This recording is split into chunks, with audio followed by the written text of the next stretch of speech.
Hey, boo, hey. How are y'all today?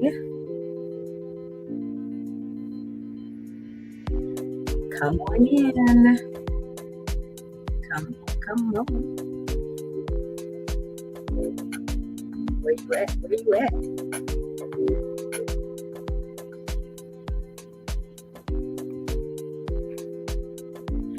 Come on in. Get comfortable. Take a seat. Let me tell you, I had my drink and I left it in the other room. I tell you, what y'all drinking?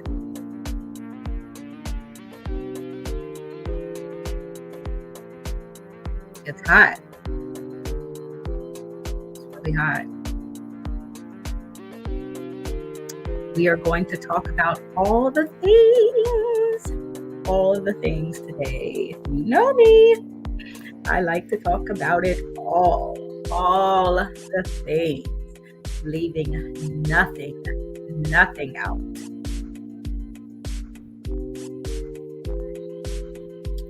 What did you do over the summer?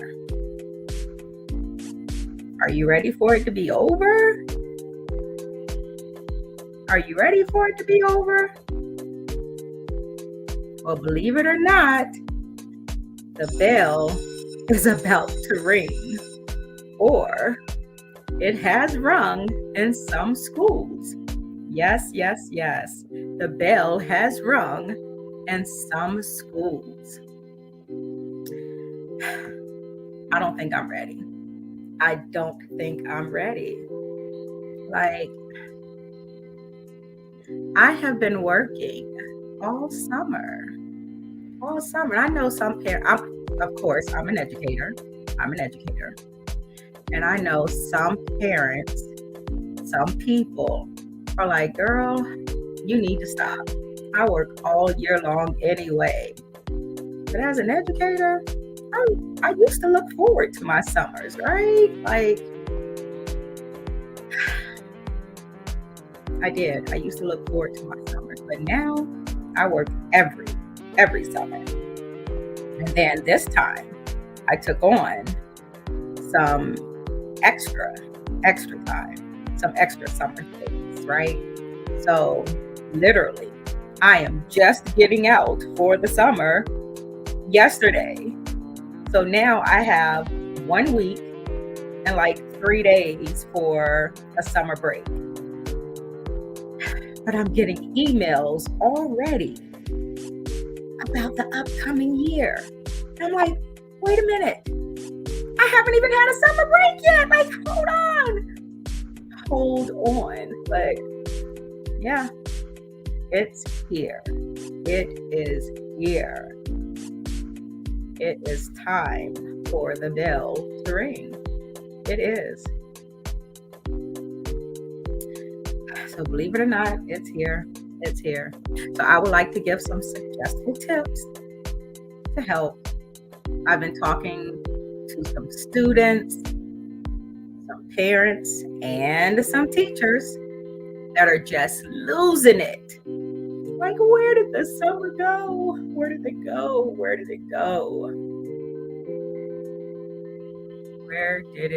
So here are some tips for getting ready for school.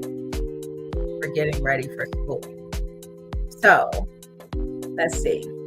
So first we want to begin to start doing some things educationally with them, right?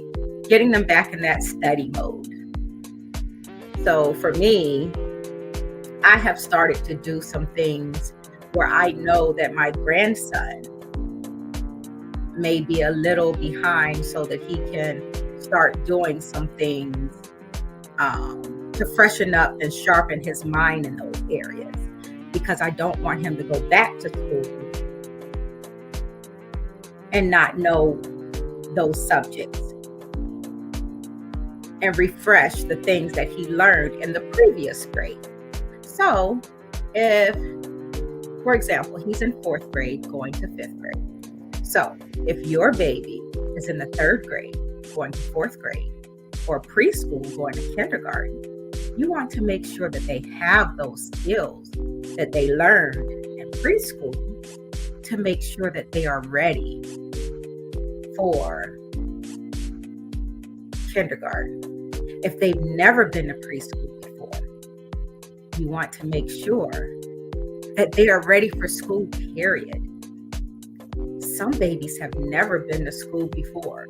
Now, me, I've done early intervention and I've done preschool as well.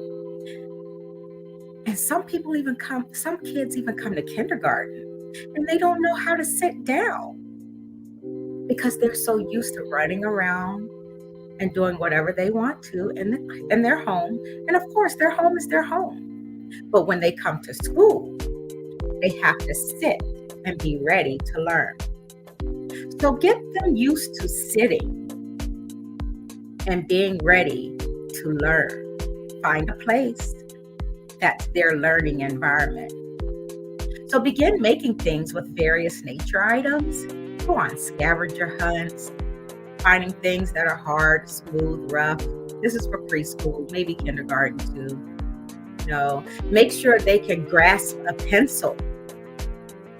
Make sure they can grasp a pencil because sometimes, they hold it like this, and that's a fisted grasp. You want to make sure that they can hold the pencil like that. So make sure that they're ready for that. Go play outside. Make sure that they're ready for all of those things. Make sure that they can eat. Oh my goodness, that's great. This is a good thing. Make sure that they can eat within 10 to 15 minutes because they're getting ready to go to school and they're not going to be allowed to eat among the time that they can eat, like a long period of time. Like we give them the tablet, they turn on the TV, and it's okay. You can take as much time as you want to, honey. Go ahead, take your time. But at school, they only have 10 to 15 minutes or 20 minutes. And some of that 20 minutes is them getting their stuff and coming to their area to take it out. And then by the time they sit down and start eating, that time is gone. So you want them to be able to sit and immediately start eating and not playing, and learn that when it's time to eat, it is time to eat with no playing and no distractions. So that's very important. So start practicing those things. Have them practicing opening their own food and bag containers, their own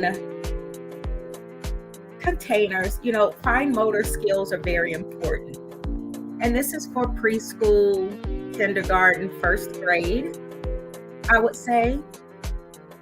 Sometimes second grade. Because fine motor and bilateral integration skills, you need those things. And other kids will, they'll tell them, I can help you, but then they'll be shy and they don't want to ask for help. And then they'll just sit there. So while they're struggling, they may not eat. So make sure you help them with those skills. Talk about transitions. Help them to transition from one activity to another. Transitions are very, very hard for some children. It is.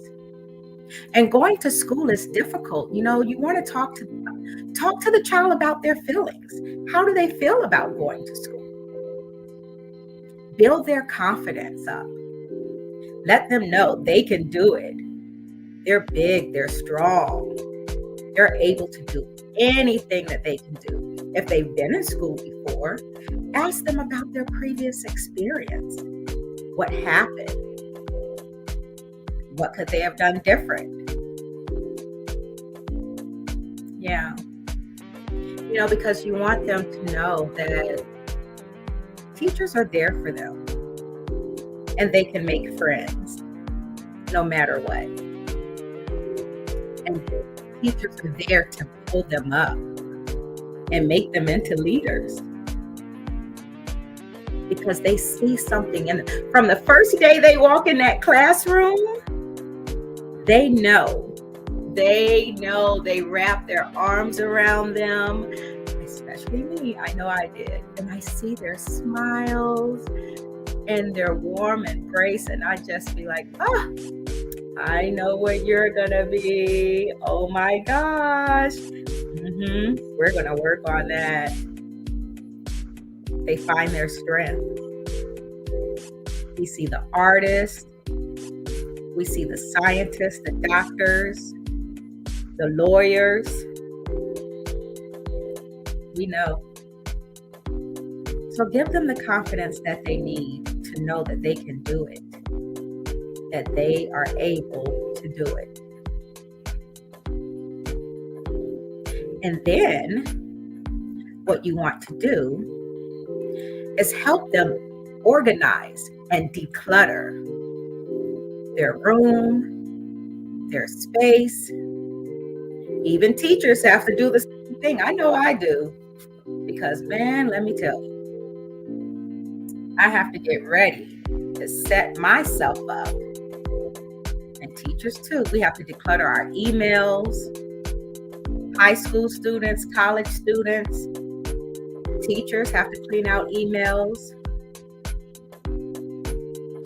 For parents, they need to find a space for students to learn and ensure that they're able to have that space to find papers and writing tools. And when they do this at home, they're able to carry this over into the classroom as well without getting lost or frustrated because they don't have or can't find the materials to complete assignments. Yeah. And then planning. Maybe you haven't enrolled your student yet or looking to enroll, looking for the right school, looking for the right neighborhood to live in, looking for the right school to teach in and become a part of that community. So when choosing a school for your child, you can consider things like the curriculum. A good school encourages students to focus on their interests and develop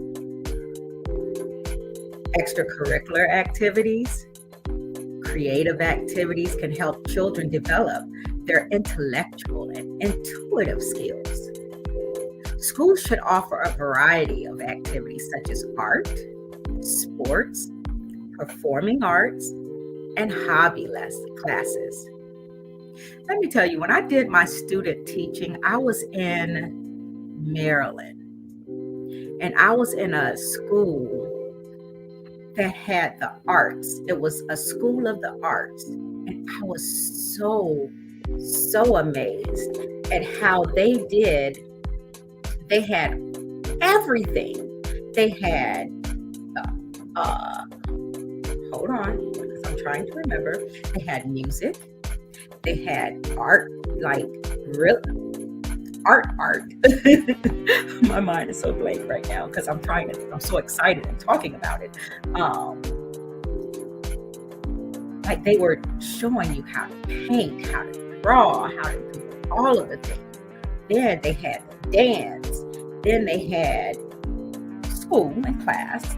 But it gave students a chance to see what they wanted. They had technology. It gave students a chance to explore everything. I was like, wow, now this is amazing. I like that. I really did like that. So give your child a chance to explore everything in life and hobby classes. You can look at student-teacher ratio. A lower ratio, such as 1 to 25, can help ensure that young learners receive the individual attention they need. You can look at location, how close the school is to your home, your job, or other caregivers can be a very important factor. However, you might want to consider schools further away to make sure that your child gets the best education possible.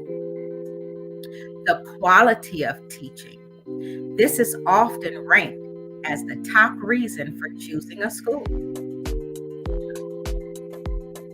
Other factors are you can also consider your child's academic needs, the school reputation, cost, and financial aid, and whether it aligns with your personal values, culture, or religious affiliation. Now, there's something called Great School Summary Rating. It appears at the top of every school's profile. And they believe that every parent, regardless of their background, needs reliable information in order to understand whether their child is being served by their school.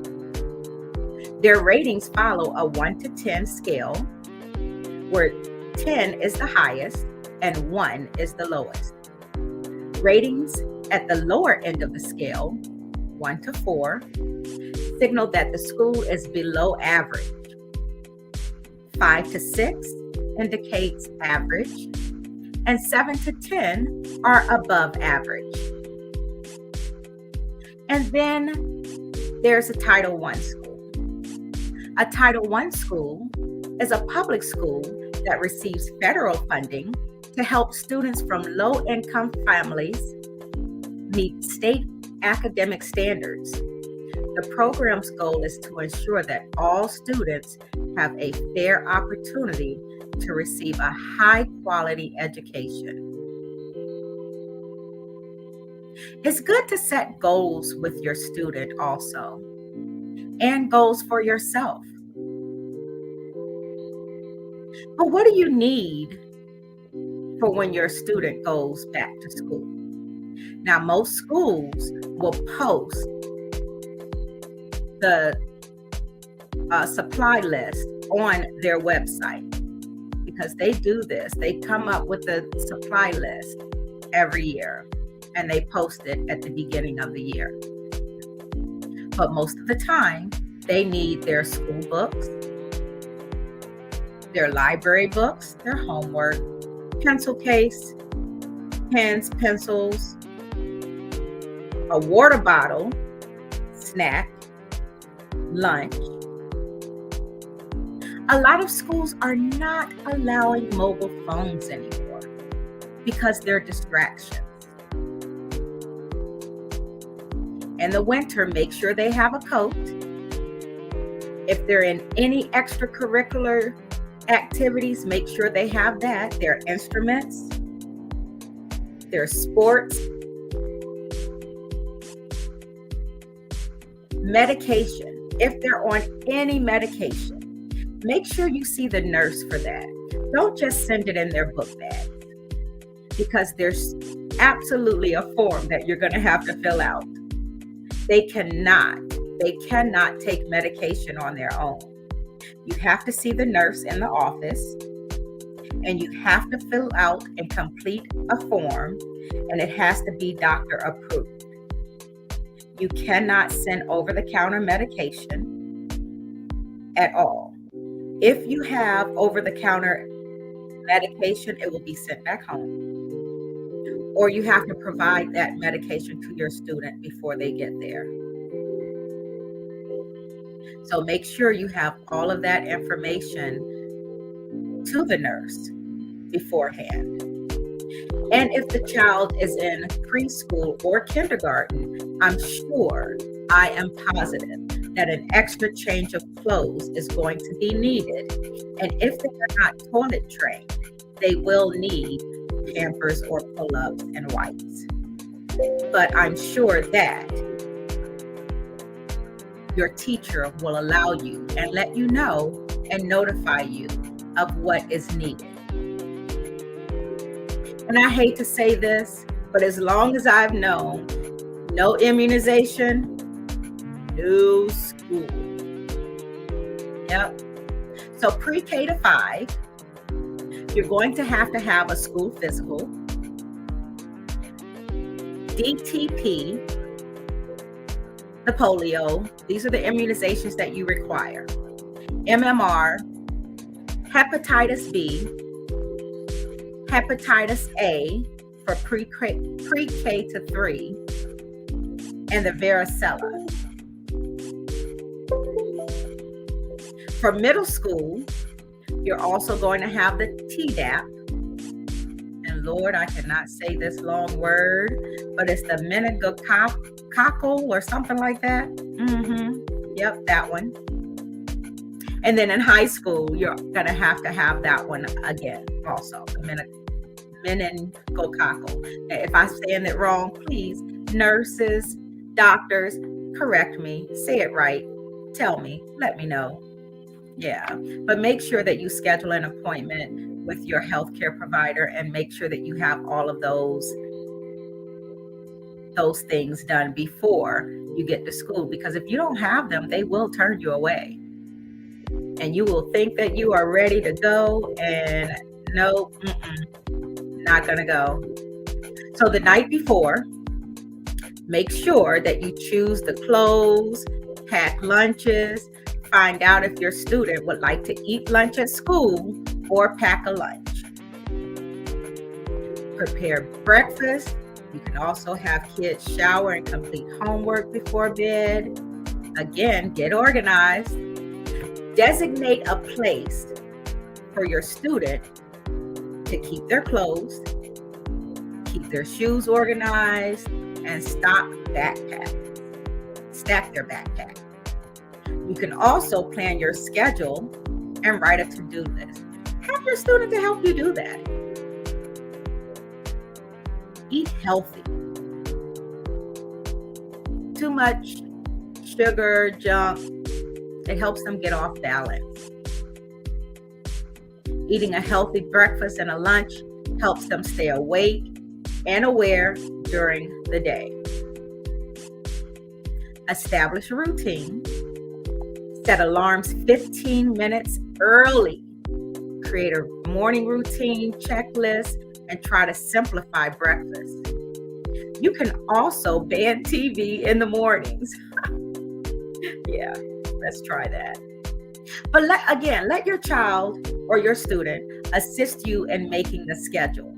Ask them, what should we do? And let them tell you what their schedule should be in the morning. And they'll tell you, oh, okay, well, we should get up and I'll go to the bathroom and I'll eat breakfast and I'll watch TV, and then you stop them, and you'd be like, okay, how about you make your bed first before you do this? Okay, I can do that. Okay. And how about you not watch TV? And then when they say eat breakfast, then ask them, what should you eat for breakfast? That way you'll know what to buy at the store. So you'll have it there. Then they'll get dressed and put their shoes on. And they go out to the bus. Oh my goodness. And let me tell you, I was talking to a parent today. And we were talking about when putting their child on the bus and sending them to school. A lot of times in special education, they will send the child to school with a toy because they think it helps them. And it helps the parent, but it really does not help the teacher, because it helps them to be able to put them on the bus. It helps them to make it calm. But if we're helping them with the transition, we want to help them. We want to get them to ease. Because trying to get that toy away from them during the day, during the class time, it doesn't help them learn the new environment that they're getting accustomed to.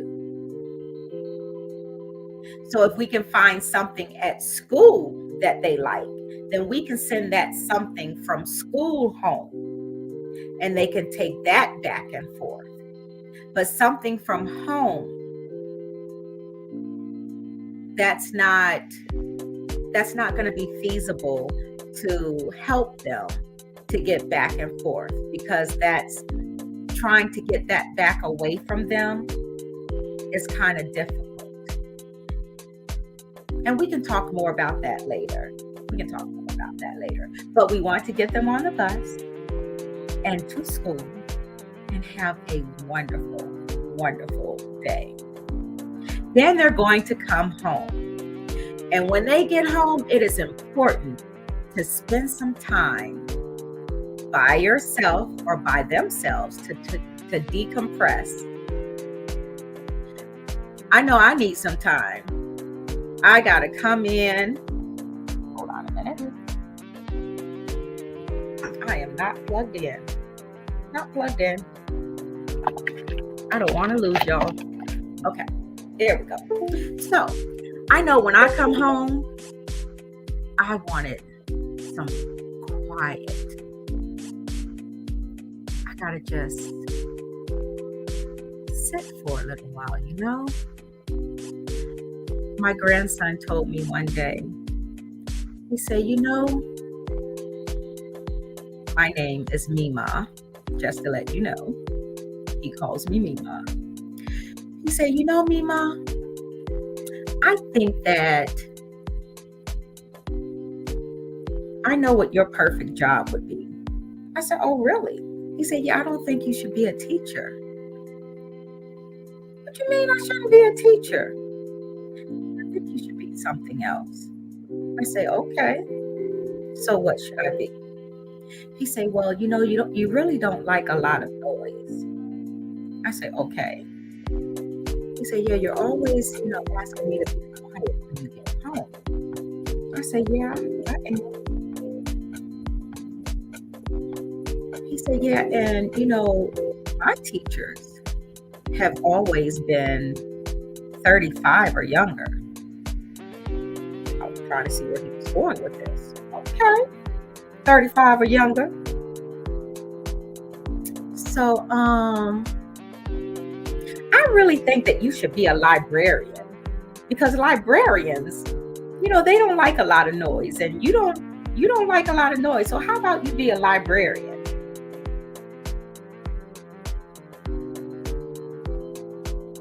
A librarian, though? Okay. I'll take that. A librarian. A librarian. But when he comes home, he likes to just sit down and get on his game, which I don't want him to do that. So we have changed that.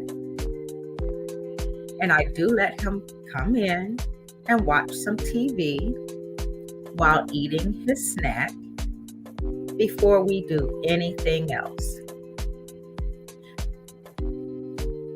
He goes outside with the pet, with his dog. So that's what we can do. So after a long day, it's important to spend some time with yourself. Do something that helps you unwind before diving into conversation or homework. You can take a walk, play with a pet, listen to music, or watch some TV. It's okay to say, I think I need some time to decompress. I'm pretty tired from a day at school. I'll be ready to talk about my day a little later. It's okay for students to say that. It's okay for teachers to say that. Taking some time to decompress will help you wind down and rest for the rest of the evening. Then do your homework. One of the most essential parts of prepping for the day of school is doing your homework. You want to get it done the night before so that you're not trying to get it done on the morning that it is due. Sometimes you might be able to do it with a friend. and that way together you can focus. Ask parents for help or a tutor if you need it. I am a tutor. If you need help, let me know.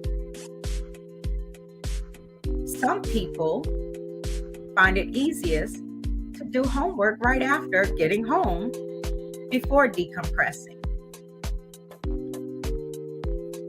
Study for any tests or potential quizzes that you have for the next day. And lastly, spend time with some family. This might not seem like it's related to school, but spending time with family is a great way to unwind and to process what's going on in school life. You'll get to tell your family what you've been up to, which can help understand how much you've been learning.